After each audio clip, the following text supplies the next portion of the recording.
OYO की policy में जो बदलाव हुआ है, इसे हम जानना चाहेंगे क्या नए बदलाव हुए हैं। भैया, ओयो की पॉलिसी में बदलाव हुआ है, क्या आपके पास ऑर्डर आया है, क्या बदलाव इसमें हुए हैं? सर, अभी तक हमारे पास कोई ऑर्डर नहीं आया है। अभी तक हमें ओयो की कंपनी ने कुछ भी बात सूचित नहीं करी है कि ये लोग क्या कर रहे हैं या क्या नहीं कर रहे हैं।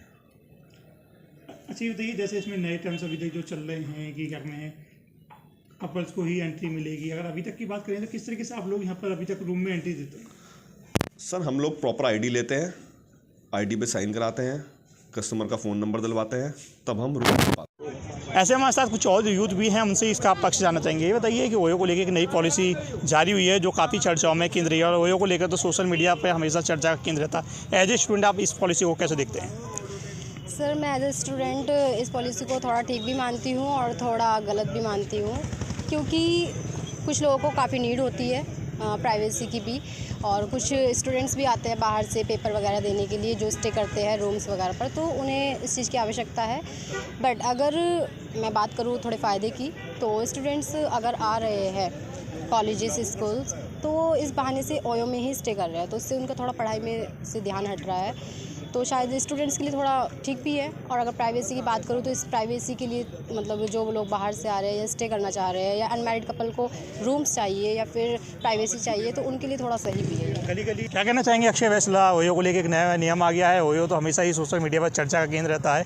एज ए स्टूडेंट कैसे देखते हैं, क्योंकि आपके हाथ में भी परीक्षा का पेपर है, क्या कहना चाहेंगे जब अन्य जगह प्रतियोगी परीक्षा होती है तो कितना आपके लिए अच्छा रहता है? नहीं, प्रतियोगिता परीक्षा में मतलब उसमें कोई लड़की लेकर थोड़ी ना साथ में जाएंगे। उसमें ये जो नियम आया उसमें तो ये है कि अनमैरिड जो अगर किसी लड़की को लेकर आप जा रहे हैं उसमें ओयो में, तो उसे लेकर नहीं जा सकते, मतलब उसमें नहीं रह सकते। मैरिड है कोई तो युवक युवती दोनों रह सकते हैं। तो बाकी हमें तो कोई इसकी ज़रूरत है नहीं कि ओयो में अपना रूम बुक करना है या किसी के साथ में जाना है, तो मतलब सही है, कोई दिक्कत नहीं है। कि ऐसी रूलिंग है बहुत सारी जिसमें आप जो है रिलेशनशिप में रहते हैं और उसको लीगल रूप से किया गया है। 18 साल जिस बच्चे की उम्र है या जिस व्यक्ति की 18 साल उम्र हो गई है, वो किसी के भी साथ में, जिस लड़की की उम्र 18 साल से ऊपर हो या 21 साल लड़के की उम्र हो, वो जाके किसी होटल में रह सकता है। और जो ओयो ने ये एक जो बाज़ार का जो स्टंट है, वो लगातार जो है ओयो की जो गिरफ्त था वो गिरता जा रहा था। तो ये केवल मामूली तौर पे एक बाजारीकरण का जो एक नियम होता है ना, अपने आप को अप करने का है। और ऐसा स्टंट जो है बाज़ार के रूप में चलते रहते हैं जो है।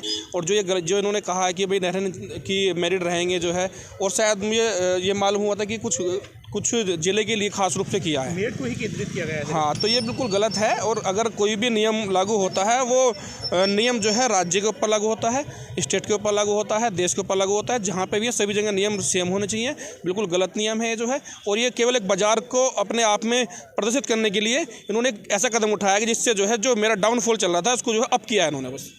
वो इस तरीके से देखना चाह रही हूँ कि हर पॉलिसी का एक पॉजिटिव और नेगेटिव दोनों इम्पैक्ट होते हैं, लेकिन यहाँ पे 75% आजकल नेगेटिव इम्पैक्ट यूज़ हो रहा है यहाँ पे ओयो का, क्योंकि ओयो का नाम आते ही लोगों की जो मेंटलिटी है वो चेंज हो जाती है।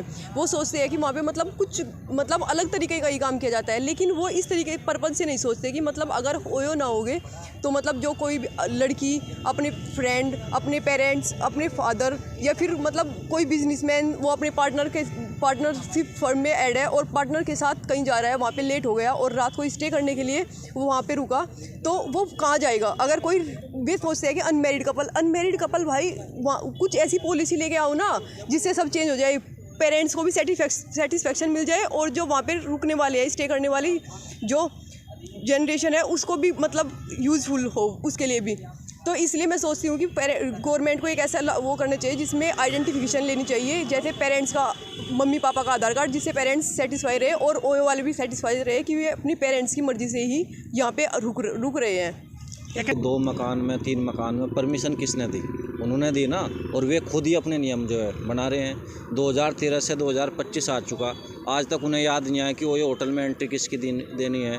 अब उनकी जो मार्केट थी वो ठंडे बस्ते में थी, अब उन्होंने मीडिया का स्टंट चलाया, ऐसा बयान देगा कि जो है वहाँ पर मैरिड कपल को एंट्री देंगे भाई। अभी तक ओयो द्वारा जो ये पॉलिसी लागू की गई है, लेकिन उसके जो ओयो संचालक जो इसके माध्यम से होटल के रूम बुक करते हैं, उनको इस तरह का कोई भी दिशा निर्देश लिखित में नहीं मिले। लोकलिटी मेड से विशाल भटनागर की रिपोर्ट।